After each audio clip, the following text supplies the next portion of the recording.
Bonjour, bienvenue à chacun pour ce temps de culte et de méditation. Seigneur, à qui irions-nous? Tu as les paroles de la vie éternelle. Quand nos occupations, nos soucis envahissent notre espace, aide-nous, Seigneur, à te garder une place dans notre cœur, aussi petite soit-elle, un lieu de paix pour nous recentrer sur toi et méditer ta parole en tout temps. Amen. J'ai choisi pour ce dimanche, dans les 3 textes qui sont proposés, la lecture du livre de Daniel. Daniel est moins connu que les évangiles. Il est le témoin formidable d'une époque particulière, celle de l'intégration du peuple d'Israël dans une autre nation, et le témoin de ce risque de persécution qui est toujours larvé. Il possède, c'est vrai, un langage symbolique tout à fait particulier et extrêmement riche. Je vais lire des extraits du chapitre 3 que je vous encourage à lire tout entier chez vous. Le roi Nabuchodonosor commande une statue d'or, haute de 30 mètres et large de 3 mètres. Il la fait dresser dans la plaine de Doura, dans la province de Babylone. Ensuite, il envoie des messagers pour réunir les notables. Ces fonctionnaires importants doivent venir à une cérémonie en l'honneur de la statue que le roi vient de faire dresser. Alors tous se rassemblent et se placent devant la statue pour la cérémonie. Le maître de cérémonie crie avec force « Gens de tous les peuples, de tous les pays et parlant toutes les langues, écoutez cet ordre. Vous entendrez jouer de la trompette, de la flûte, de la cithare, de la harpe et de toutes sortes d'instruments de musique. Alors vous vous inclinerez jusqu'à terre et vous adorerez la statue d'or que le roi Nabuchodonosor a fait dresser. Si quelqu'un refuse de s'incliner et de l'adorer, il sera aussitôt jeté dans la fournaise. Et tous s'inclinent jusqu'à terre. Ils adorent la statue d'or que le roi Nabuchodonosor a fait dresser. Mais Shadrach, Meshach et Abed-Négo refusent de se mettre à genoux. Ils répondent au roi Nabuchodonosor « Notre Dieu, celui que nous servons, est capable de nous délivrer de cette fournaise et de ton pouvoir, et il nous délivrera, notre roi. Et même s'il ne le fait pas, tu dois savoir ceci, notre roi, nous ne servirons pas tes dieux et nous n'adorerons pas la statue d'or que tu as fait dresser. » Nabuchodonosor est très en colère et son visage devient dur envers Shadrach, Meshach et Abed-Négo. Il commande de chauffer la fournaise 7 fois plus que d'habitude. Ensuite, il donne cet ordre aux soldats les plus forts de son armée. Attachez Shadrach, Meshach et Abed-Négo, puis jetez-les dans la fournaise. Aussitôt après, les soldats attachent ces 3 hommes avec leurs costumes, leurs chaussures, leurs chapeaux et tous leurs vêtements, et ils les jettent dans la fournaise.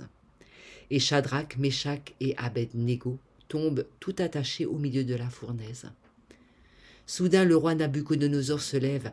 Il est très étonné et demande à ses ministres « Est-ce que nous n'avons pas jeté dans la fournaise 3 hommes attachés ?» Les ministres répondent « Mais si, notre roi. » Le roi leur dit « Pourtant, je vois 4 hommes non attachés qui marchent au milieu du feu. Ils n'ont aucune blessure et le 4e ressemble à un être du ciel. » Sacré texte que nous avons là. Une histoire de 3 hommes, Shadrach, Meshach et Abed-Négo, qui sont animés d'une foi plus forte, plus brûlante presque que la perspective de mourir dans le feu. Leur foi est peut-être de celle qui nous encourage. Elle peut aussi être de celle qui nous laisse perplexes. Elle ne serait pas un peu extrême, leur foi, et ce ne serait pas un peu extrémiste comme position, parce que on se dit, est-ce que ça vaut le coup? Est-ce qu'il ne valait pas mieux finalement se mettre à genoux le temps d'une célébration devant une statue d'or? Est-ce que c'était pas plus simple de mettre de l'eau dans leur vin? Et est-ce que se mettre à genoux devant cette statue aurait vraiment voulu dire perdre leur âme, renoncer à ce qu'ils sont? Vous le feriez, vous mettre à genoux devant une statue? Est-ce que vous vous opposeriez au pouvoir, à la loi?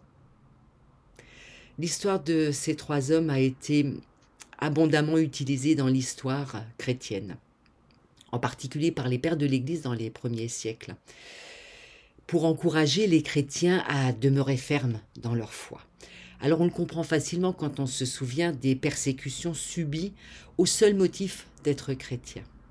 Pour Jean Chrysostome, Ambroise de Milan, Grégoire de Nazianze et Augustin, ces trois personnes, Shadrach, Meshach et Abednego, sont des modèles de foi. Ils le sont pour trois raisons. D'abord, ils témoignent d'un total abandon à Dieu. Ils font complètement confiance à Dieu. Ensuite, ils confessent la vie éternelle en préférant les flammes de la fournaise aux flammes éternelles, s'ils renonçaient à leur foi. Et puis, ils montrent l'efficacité de la prière parce que Dieu les sauve bel et bien à la fin de cette histoire. Mais avant d'être lue par les chrétiens, l'histoire prend place dans un autre temps, un autre lieu. Les conditions décrites par le livre de Daniel ont existé dans l'histoire du peuple hébreu. Daniel est un livre qui se veut témoin d'une époque où les Hébreux étaient emmenés en captivité à Babylone après la destruction de leur pays. La question que Daniel pose sans arrêt, c'est comment est-ce qu'on fait pour continuer à vivre après un tel traumatisme ?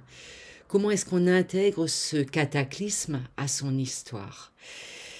Comment vivre la captivité? Quel choix faire au quotidien? Quel choix quand sa condition est devenue celle d'un esclave? Les Hébreux sont sommés de s'intégrer ou de s'assimiler même, en tout cas empêchés de célébrer leur culte, le culte en leur Dieu. Alors on comprend que certains étaient tentés de laisser couler, de s'assimiler purement et simplement dans une autre culture, d'autres modes de vie et d'adorer d'autres dieux. En ce qui concerne nos trois héros, les chapitres précédents nous ont déjà donné un renseignement à leur propos. On leur donne un nouveau nom, plus conforme à la culture babylonienne. Les spécialistes du livre de Daniel nous apprennent qu'en réalité, ce livre décrit plutôt la vie des Hébreux sous la domination grecque et pas babylonienne, ou perse même, pour gagner en crédibilité. Les auteurs inscrivent l'histoire de Daniel dans une époque plus lointaine. J'ai envie de dire, peu importe, quelle que soit la domination, la question, le défi est le même. Quelle assimilation? Jusqu'où on va dans l'assimilation? Changer de nom, par exemple, pour ces trois personnes, est déjà en soi une étape cruciale. Pour la culture hébraïque, le nom dit beaucoup de choses de la personne. Il suffit de se souvenir que les Hébreux refusent toujours de prononcer le nom de Dieu. Dire le nom de Dieu reviendrait à faire main basse sur lui, à le contrôler, à en faire sa chose. Ces trois hommes qui s'appelaient initialement Hanania, Michaël et Azaria ont déjà perdu une partie de leur identité.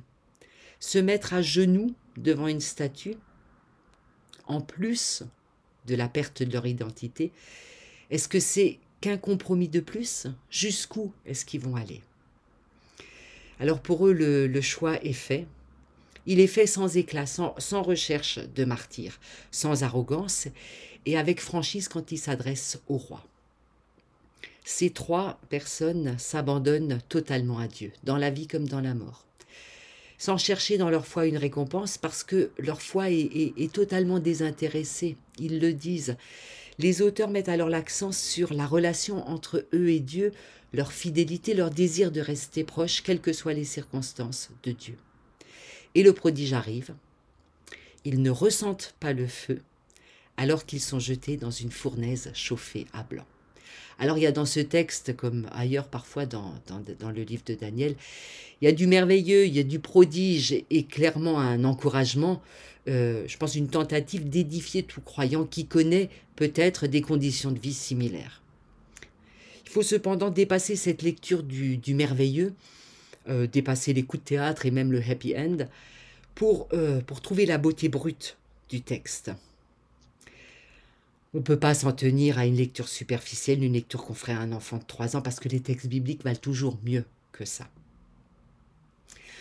En refusant de se mettre à genoux devant une statue d'or, en refusant d'accepter le caprice d'un tyran, les trois hommes placent ici une limite. Là, ça va trop loin pour eux. Là, ça dépasse ce que leur foi peut supporter sans perdre sa substance. S'ils se mettent à genoux, alors leur foi est compromise.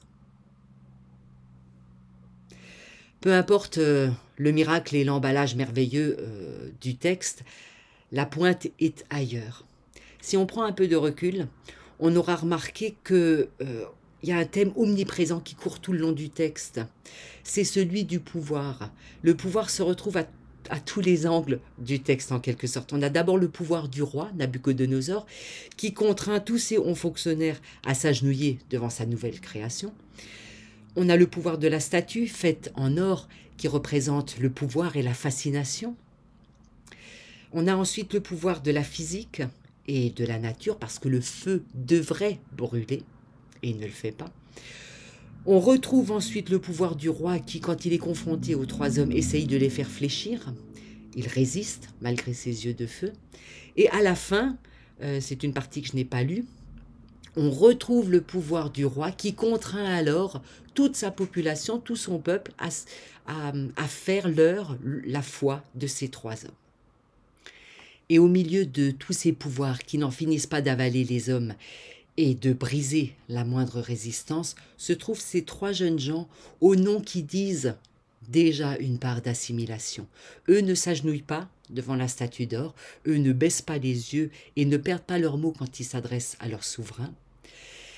Eux marchent dans le feu, nous dit le texte. Ils marchent, ils sont dans la position debout, la plus typique de l'être humain digne et libre.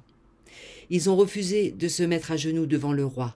Ils ont refusé de se mettre à genoux devant la statue d'or, qui ne peut que susciter émerveillement et désir. Ils l'ont fait au nom de leur foi, qui est confiance et abandon, et en aucun cas humiliation et dévotion. Mettre sa foi en Dieu, mettre debout, jamais à genoux, même devant lui, nous dit le texte. Celui qui a placé sa vie entre les mains de Dieu ne change pas d'allégeance, il ne passe pas d'un tyran à un autre, il ne se soumet pas à un nouveau pouvoir, obéissant aveuglément aux lois et aux commandements. Il est libéré, même des forces contre lesquelles normalement il est dépourvu, celles de la nature. Est-ce que vous avez remarqué dans ce texte le champ lexical de la libération? Il n'est question que de ça, d'être libéré, d'être détaché. Même le roi utilise ces mots quand il dit que les hommes marchent détachés des liens auxquels il les avait soumis. Et en plus, les hommes gardent leurs vêtements. C'est quand même curieux qu'on ait une description de tout ce qu'ils gardent sur eux, leurs chapeaux, leurs vêtements, leurs chaussures, etc. C'est encore une manière de dire qu'ils conservent leur intégrité. Ils restent qui ils sont. Sans cesse, le texte nous parle d'intégrité, de libération, de détachement. Le Dieu en qui ces trois ont mis leur confiance les libère, les met debout, leur donne liberté et même capacité de chanter. Jamais il ne les contraint à une nouvelle soumission. Les trois à aucun moment ne disent « nous, on ne se met à genoux que devant notre Dieu ». Il n'est jamais question de se mettre à genoux dans leur bouche. Au contraire, ils ne parlent que de libération, sans arrêt, d'un bout à l'autre de leur texte. Le pouvoir de la confiance ne tord pas les humains. Le pouvoir de l'amour ne contraint pas à autre chose, à une autre soumission, une autre tyrannie. Les hommes, comme nous, sont appelés à être dans la position debout, dans la position de la dignité et de l'intégrité, pour de bon. Amen. Prions ensemble. Seigneur, je te remercie pour ta délicatesse, pour ton amour sans tapage. Tu es toujours présent sans être pesant. Je te rends grâce pour tous les bienfaits que tu dispenses dans ta tendresse discrète. Je te rends grâce pour les choses simples de la vie, la rosée du matin et la paix du soir, la lumière et le silence, l'eau et le pain pour la route, le sourire et la main tendue. Je te rends grâce à toi qui as tout offert gratuitement, à toi qui t'es donné, livré sans condition. Seigneur, je te rends grâce pour le souffle qui m'anime. Il me serait difficile de vivre sans respirer. Qu'ainsi, ta grâce soit ma respiration quotidienne et mon élan vers toi et vers les autres. Et très bon dimanche à tous.